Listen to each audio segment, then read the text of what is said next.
constater que cette soirée est placée sous le signe de l'humour, du calembour, dont Olivier Schnerb est le meilleur représentant au sein du barreau de Paris. Et j'aime particulièrement l'idée que l'association Lysias ait demandé à quelqu'un qui s'appelle Perrier de jouer le rôle de Pinard. Et d'une façon de transformer l'eau en vin, ce qui, 2000 ans après, alors que la fumée blanche vient de sortir du Vatican, a un délicieux goût de morale religieuse sur laquelle je reviendrai dans un instant. Alors, pour vous dire clairement les choses, il y a un plaisir singulier pour moi à être là ce soir, puisque je sais très bien quelle est la nature de mon rôle. Je suis le faire-valoir de Narbonne. Et pour un avocat, voir un procureur être un faire-valoir, c'est toujours une revanche sur la vie qui est acceptable. Donc, voyez-vous, Narbonnant, comme toute rockstar, ne se déplace jamais sans une première partie qui est destinée à lui assurer un succès facile. Il l'a choisie petite, grosse, laide. C'est-à-dire que nous faisons un duo inénarrable tous les deux et que nous animons au gré des week-ends de baptême, bar mitzvah, mariage.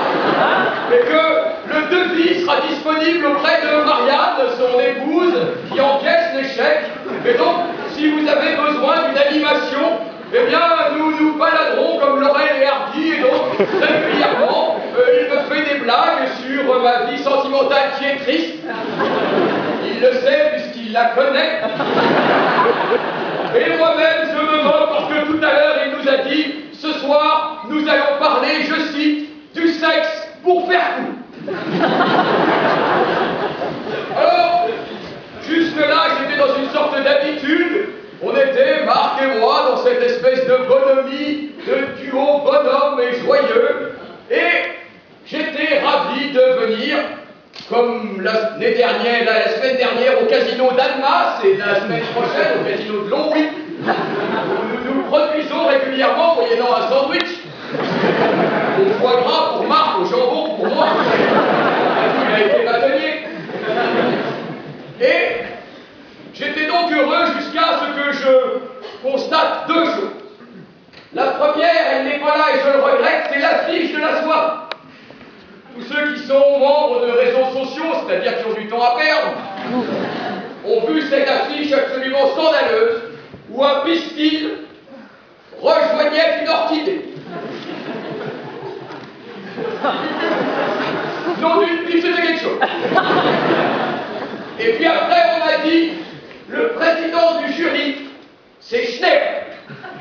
Et là, j'ai dit, non, ça n'est pas possible. Parce qu'il faut bien savoir une chose, mesdames, messieurs, c'est que ce soir, Marc Bonan l'a dit, on va parler de cul. On va parler de morale et de sexe. On va s'interroger sur la conformité à la morale publique de poètes objectivement dégoûtants. Par exemple, je les ai photocopiés. Je cite. Comme je suis un peu malvoyant, j'ai pris un truc, voyez-vous, c'est quand on est presbyte, on peut être procureur. C'est le thème de la soirée. Donc, je cite. Il va vous falloir, je ne doute pas que vos acolytes vous remettront dans le droit chemin, mais quand même j'ai un problème personnel que je vais vous expliquer à l'instant. Donc il va falloir statuer sur ce poème qui dit « Je sucerai ». Ça commence bien. « Je sucerai pour noyer ma rancœur le népenthes et la bonne ciguë ». Le népenthes, pour ceux qui n'ont pas fait de grec, c'est un remède recommandé par Homère contre la tristesse et la mélancolie. Moi, je n'ai pas fait de grec, mais j'ai la note de bas de page. Je sucerai donc, pour noyer ma rancœur, pour noyer, c'est pareil, le népenthes et la bonne ciguë, au bout charmant de cette gorge aiguë qui n'a jamais emprisonné de cœur. Bon, c'est bien clair pour tout le monde ce qui se passe là. Hein, ok, bon. Et alors, on va faire juger ces poèmes-là par quelqu'un qui est l'avocat de Georges Tron.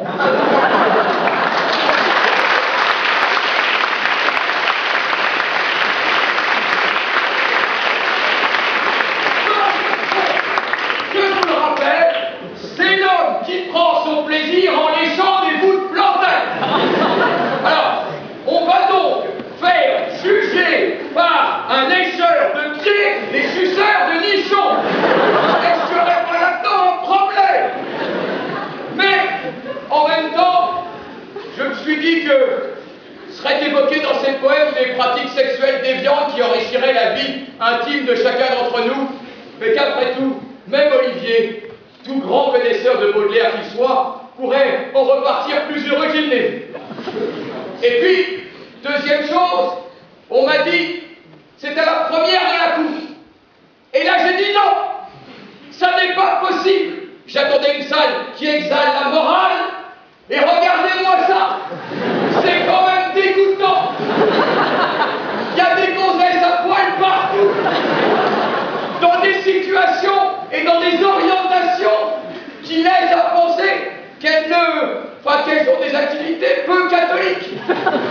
Et regardez celle-là avec son miroir qui se travaille comme ça, c'est absolument dégoûtant. Et elle veille sur les juges. Comment voulez-vous qu'ils rendent des décisions saines?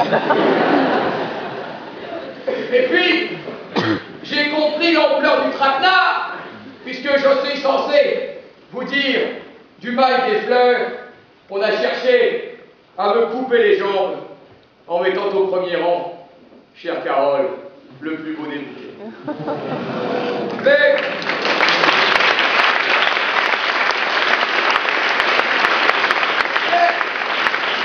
Mais le droit est là.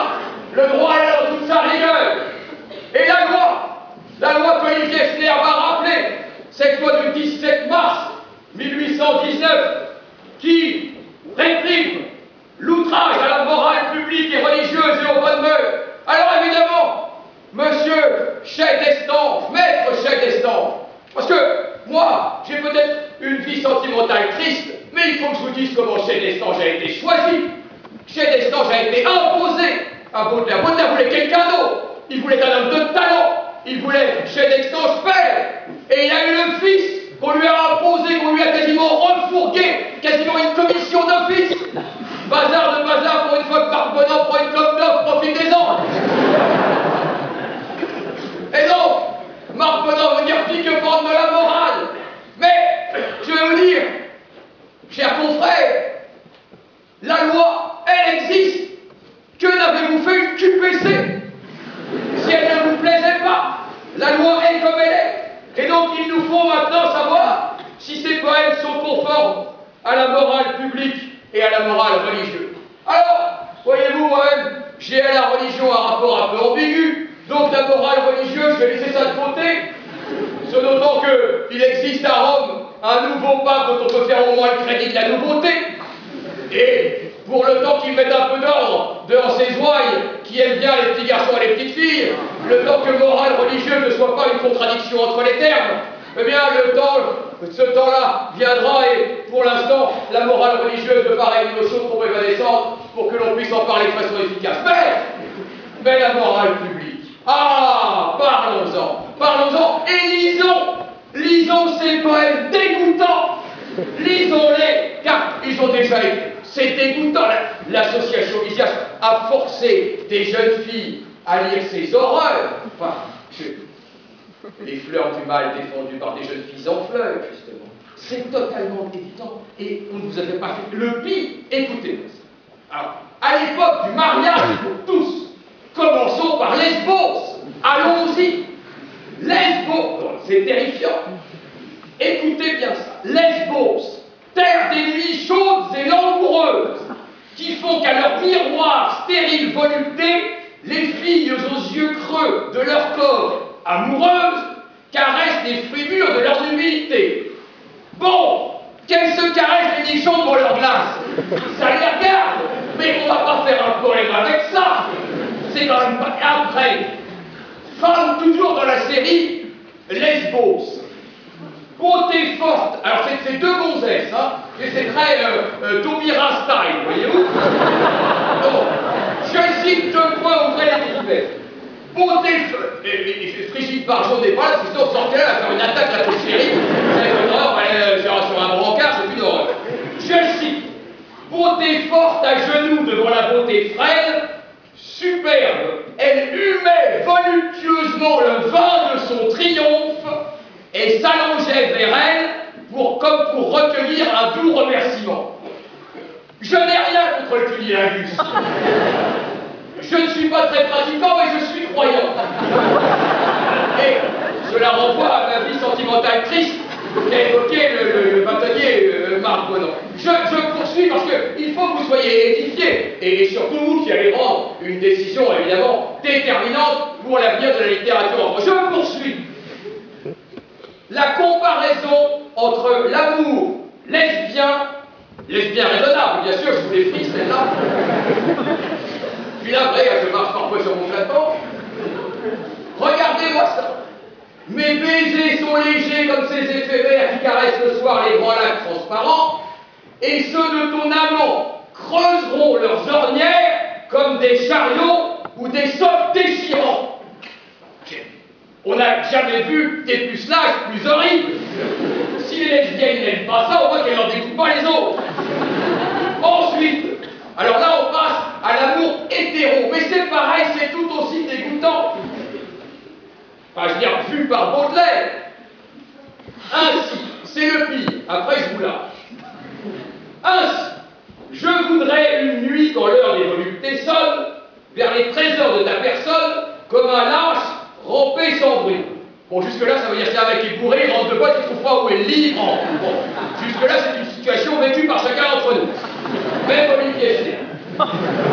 Mais, là où ça se complique, c'est qu'il rentre sans bruit pour châtier ta chair joyeuse, pour meurtrir ton sein pardonné, donc le sein avait déjà à se faire pardonner d'une précédente incartade, et faire à ton flanc étonné une blessure large et creuse, bien prétentieux, et la suite et vertigineuse douceur à travers ses lèvres nouvelles, plus éclatantes et plus belles, d'infuser mon venin, ma sœur. Donc, à la fois, c'est dégoûtant et en plus c'est sa frangine. Donc c'est dégueulasse.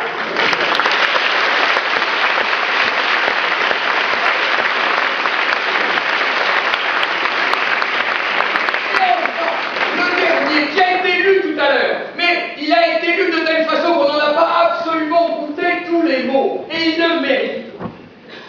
Quand elle eut de mes os sucé toute la voile. Il se fout de la gueule de qui en parle. Soit c'est très prétentieux, soit il nous prend vraiment pour des cons.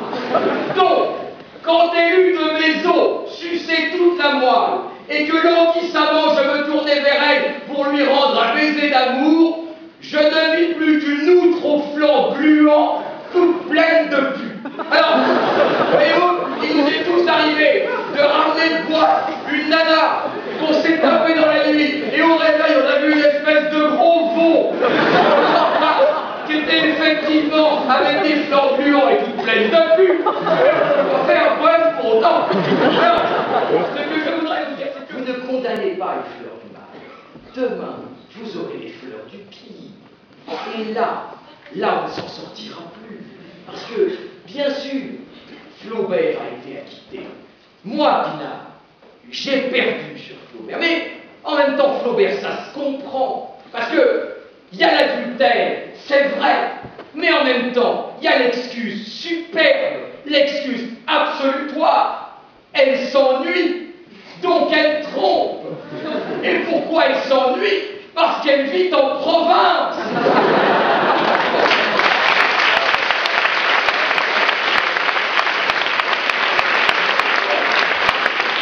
Évidemment, l'acquittement s'explique uniquement par la géographie. Alors que là, Baudelaire est parisien. Baudelaire d'ailleurs, et son avocat nous le dira, est effroyablement petit bourgeois. Parce qu'il n'ose même pas assumer son art. Lorsqu'il dit d'infuser mon venin, ma sœur, croyez-vous qu'il assumerait en disant oui, absolument, entre ses lèvres, j'infuserai mon venin, et ça veut dire ce que ça veut dire.